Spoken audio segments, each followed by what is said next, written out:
édition d'information, le sommaire. Le différend qui oppose le barreau à la cour d'appel inquiète les justiciables. Depuis quelque temps, le torchon brûle entre ces deux institutions. Le ministre de la Justice rassure qu'une solution sera bientôt trouvée. 28 septembre 1958 et 28 septembre 2019, 61 ans depuis que la Guinée a voté non au référendum. Une fierté diversement célébrée. Que faut-il retenir de la Guinée après cette date? Élément de réponse dans ce journal. À Kaduna, au Nigeria, un commissaire de police affirme que des enfants libérés d'une prétendue école coranique ont été déshumanisés. Selon la police, plus de 300 garçons ont été torturés et victimes d'abus sexuels.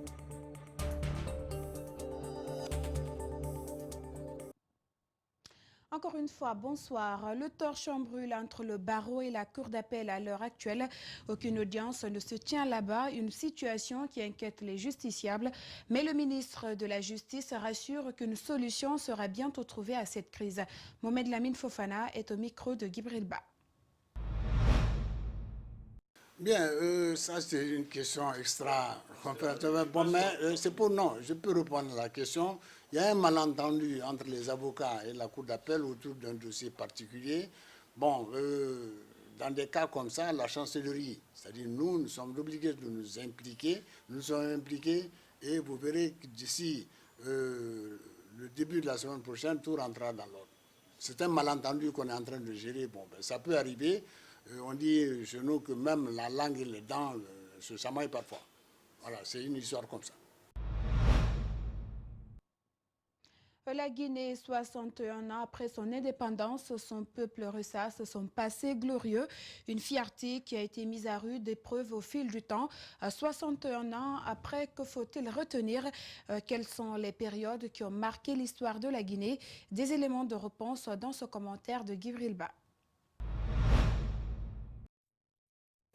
Le 25 août 1958, sans doute date historique très marquante de la vie politique de la Guinée. Chemin faisant, les Guinéens ont décidé de prendre leur destin en main en votant non à l'impérialisme français à partir du 28 septembre et accèdent à l'indépendance le 2 octobre 1958. Quelques années après, la politique de Sékou Touré n'a pas été sans conséquences. D'une part, le général de Gaulle a dit nous avons parlé d'indépendance. Je dis ici, plus haut qu'ailleurs, que l'indépendance est à la disposition de la Guinée. Elle peut la prendre le 28 septembre en disant non à la proposition qui lui est faite. Et dans ce cas, je garantis que la métropole n'y fera pas obstacle. Mais elle en tirera les conséquences et votre pays pourra, comme il voudra, suivre la route qu'il voudra. La volonté de Sékou Touré de voir la Guinée se libérer du joug colonial se résumait en 3 expressions. Non à la communauté française proposée à l'époque par le général de Gaulle, non à l'esclavage, oui à la coopération avec les Français. Ces propos, il les avait martelés toujours quand l'occasion se présentait. Avec la France, nous n'avons jamais eu de rupture réelle. Il y a eu l'incompréhension, il y a eu même des animosités entre quelques groupes et nous. Mais quant au peuple français, le peuple français que nous connaissons, que nous admirons, il n'y a pas eu de rupture, il ne peut pas y avoir de rupture. Pourquoi? Notre fusion totale est faite dans la communauté des idéaux choisis.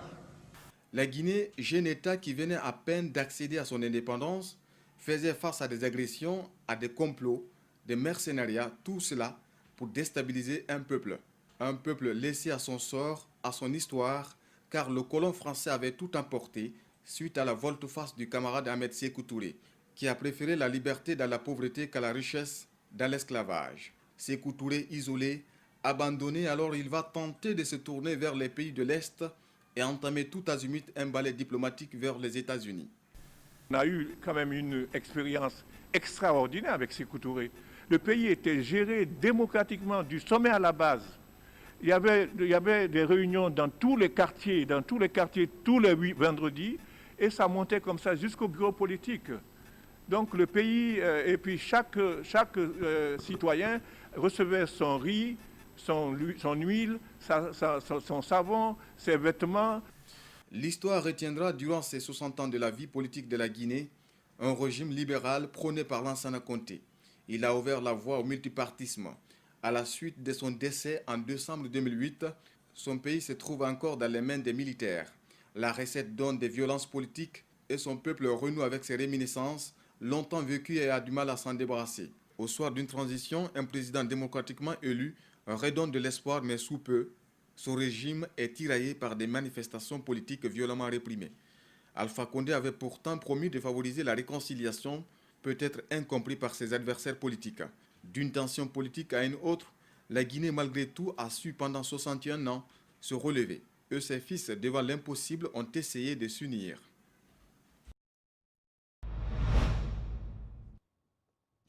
Et que dire de plus de cette date historique? Le 28 septembre 1958, les Français votent oui à la nouvelle constitution. La Guinée est le seul à voter pour le non, et ce à plus de 95%. Et comme promis par le général de Gaulle dans son discours, la Guinée devient donc indépendante 4 jours plus tard, le 2 octobre 1958. Pour de Gaulle, c'est un affront. La République de Guinée ne bénéficiera d'aucun investissement français. Les fonctionnaires de la République française sont priés de partir au plus vite de la Guinée. La rencontre entre Sékou Touré et Général de Gaulle, 2 discours pour l'histoire. Suivez. Il n'y a pas de dignité sans liberté. Car tout assujettissement, toute contrainte imposée et subie dégrade celui sur qui elle pèse, lui retire une part de sa qualité d'homme et en fait arbitrairement un être inférieur. Nous préférons la pauvreté dans la liberté à la richesse dans l'esclavage.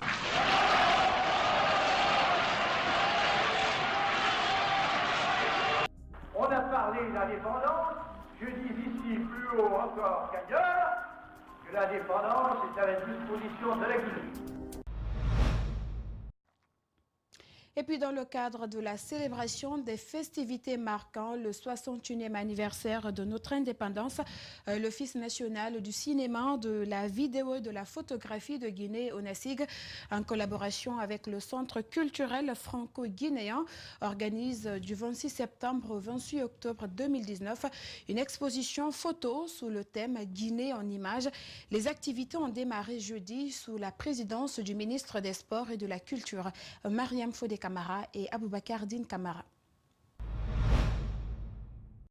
Basée sur les clichés des premiers photographes du pays, cette exposition vise à retracer une partie de l'histoire de la Guinée à la nouvelle génération. Nul n'ignore combien de fois la photographie a contribué à la fixation et à la conservation de notre mémoire collective, qui est l'une des missions principales de notre institution. Ainsi, durant un mois, nous invitons le public guinéen et d'autres visiteurs à découvrir ces œuvres démontrant non seulement le talent des photographes d'alors et leur professionnalisme depuis les premières heures de notre indépendance. Cette cérémonie a connu la présence de plusieurs personnalités du secteur culturel. Prenant la parole, le ministre des Sports et de la Culture a demandé à l'assistance d'observer une minute de silence à la mémoire des photographes disparus et de l'ancien président français Jacques Chirac, qui fut l'inaugurateur du centre culturel franco-guinéen. Pendant un mois, le public guinéen, toutes générations confondues et d'autres visiteurs vont découvrir et redécouvrir un pan de notre mémoire collective, notamment de 1958 à 1960. Mesdames et messieurs de l'ONACIG, chers photographes. Ce compagnon de l'indépendance revient sur l'importance de la photographie. La Guinée a une chance unique. On a su graver sur le support durable, sur pellicule photographique et cinématographique, la marche de notre peuple pour son indépendance, pour sa contribution à l'OUA. Vous pouvez trouver en Guinée les images de tous les premiers présidents africains. Et aujourd'hui encore, les photographes et les cinéastes doivent continuer à graver les transformations que notre pays est en train de subir. dans le sens positif. Le hall du CCFG reste donc ouvert durant un mois aux Guinéens pour contempler l'âge d'or de la photographie dans toute son esthétique. Et puis les enseignants contractuels exigent leur intégration sans condition à la fonction publique, et cela avant la rentrée scolaire prévue le 3 octobre. Ce samedi, à l'occasion de leur assemblée générale de circonstances, ils ont réitéré leur engagement à gagner ce combat mobilisé en nombre. Ils ont récité la Fatiha pour implorer la grâce de Dieu et maudire ceux qui bloquent leur dossier au MENA. Ils sont au micro de Mamadou Boulere Diallo et de Mohamed Aloussiene Kamara. Retenez une chose, on était à moins de 8000. Après authentification, dans les conditions normales, on doit se retrouver à moins de 6000. Mais si vous voyez que le fichier est à 11 000 et quelques, retenez encore une fois de plus, nous avons toujours dénoncé la magouille qui tourne autour de ce dossier-là. Et nous allons continuer, on ne va jamais se lasser prise de dénoncer ces personnes malignes qui sont cachées tapis dans les couloirs du MENA de la fonction publique par rapport à notre dossier. Parce que certains ont retiré de l'argent dans la main des personnes pour pouvoir les aider afin qu'ils soient sur notre liste. C'est la dernière minute du combat. 16 bacs à ordures remis au ministère de l'Assainissement, 250 autres devraient suivre. C'est l'information qui a marqué ce dernier samedi d'assainissement. Le Premier ministre qui a procédé à cette remise reconnaît que les défis de l'insalubrité de la capitale restent encore énormes, mais avec la collaboration des populations, il est possible de gagner le pari. C'est un reportage d'Alcéné Bari et de Correa Aboukourma. Cette journée du samedi d'assainissement commence par un don à la mairie de Ratouma. Des pelles, des balais, des gants et autres équipements sont remis à cette collectivité. L'objectif, renforcer les capacités de la commune dans le cadre de la gestion des ordures. Il faut savoir que les PME que nous avons sur place sont bien organisés et ils font le travail conséquemment de ramassage des ordures et de les envoyer là où il faut. Ce travail-là, nous sommes en train de le faire depuis un certain temps. On ne se repose pas du tout. Ça, c'est pour tous les jours. Bien que le travail que nous sommes en train de faire au niveau de l'État se fait une fois par mois, avant ça, nous sommes en train de faire un travail conséquent. Les terre-pleins, les artères, quelques coins de la municipalité sont débarrassés des immondices.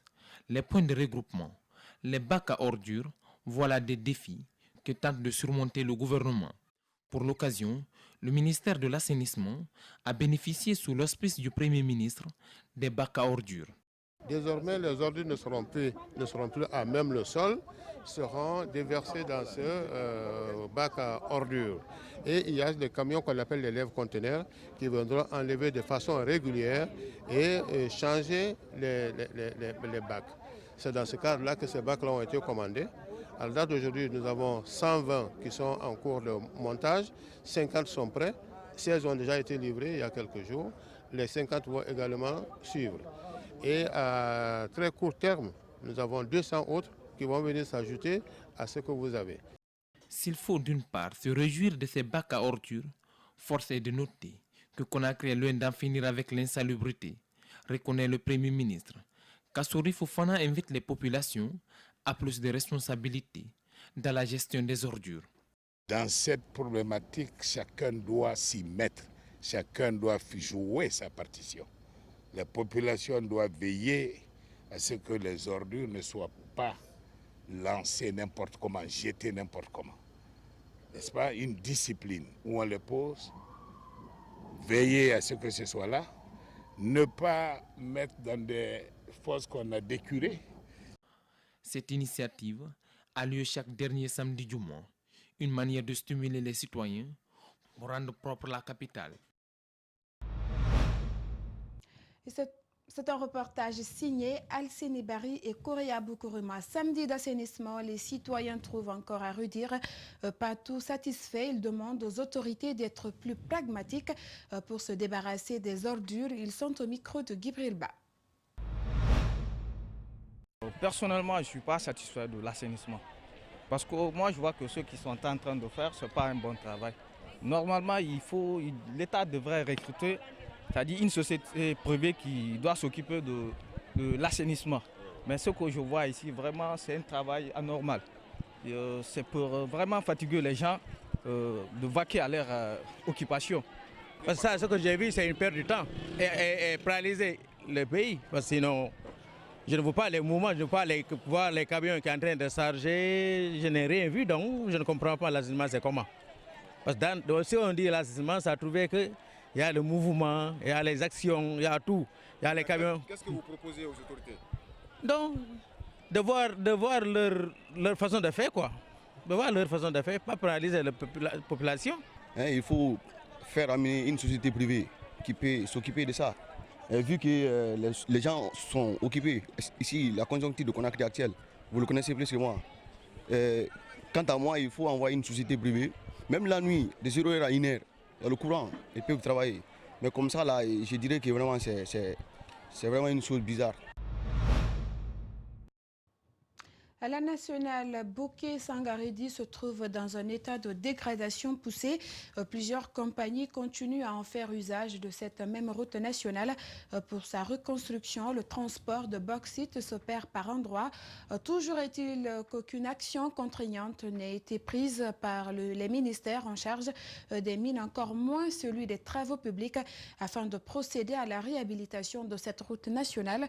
Et cette situation préoccupe les usagers et l'ensemble des populations de la région plongées dans une angoisse indescriptible. Suivez le commentaire du reportage d'image de Kadia Diallo. Cette route est bien la nationale Boké via Sangaredi. 70 km séparent les deux villes. Sa dégradation poussée inquiète les populations. De nids de poules sur la quasi-totalité, qui, en raison de l'abondance des pluies torrentielles, se sont transformés en véritables obstacles. La dégradation de cette route nationale s'opère de manière progressive et effrayante par endroits.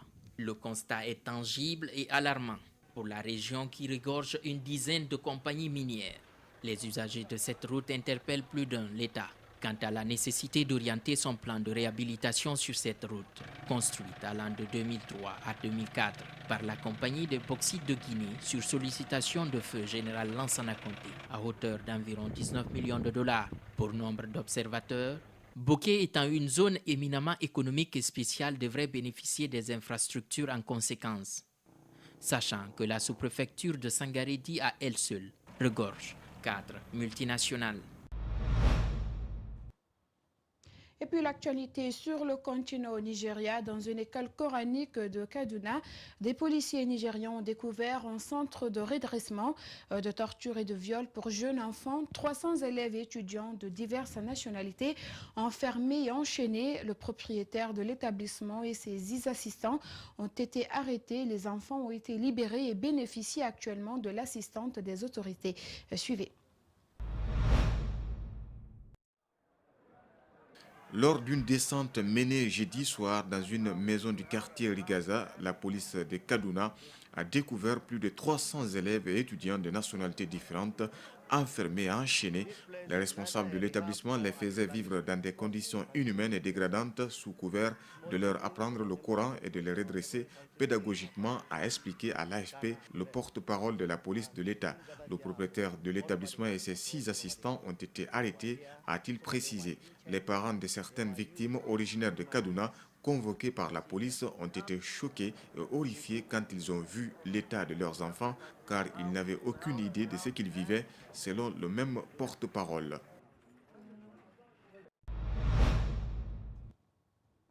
Et en interactualité, les Afghans commencent à voter pour choisir leur président. Un scrutin qui se déroule sous la triple menace de la fraude, de l'abstention des électeurs et des attentats, dont l'un a fait 15 blessés dans le sud du pays. Suivez. Les Afghans ont commencé à voter samedi pour choisir leur président, un scrutin qui se déroule sous la triple menace des attentats des talibans, de la fraude. L'élection se tient alors que les pourparlers entre Américains et talibans sont au point mort, rendant toujours aussi lointaine la perspective d'un dialogue inter-afghan entre gouvernement et insurgés pour arriver à la paix. Surtout, les talibans ont multiplié les avertissements aux quelques 9,6 millions d'électeurs pour les dissuader de participer au scrutin. Ils ont expliqué jeudi que leurs moudjahidines viseront les bureaux et les centres de vote accueillant ce spectacle.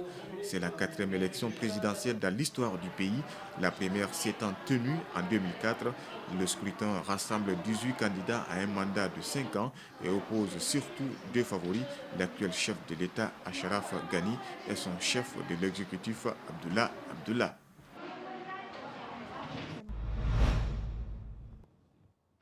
Et voilà, c'est cet élément qui met fin à cette édition d'information. Merci à vous de l'avoir suivi et continuez de suivre l'actualité sur notre site web www.espacetvguinée.info et bonsoir.